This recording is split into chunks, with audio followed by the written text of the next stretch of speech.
أعوذ بالله من الشيطان الرجيم بسم الله الرحمن الرحيم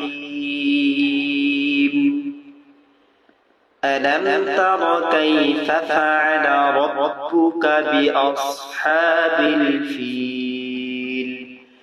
ألم يجعل كيدهم في تضليل وأرسل عليهم طيرا أبابيل ترميهم بحجارة من سجيل فجعلهم كعصف مأكول صدقت يا رب العالمين.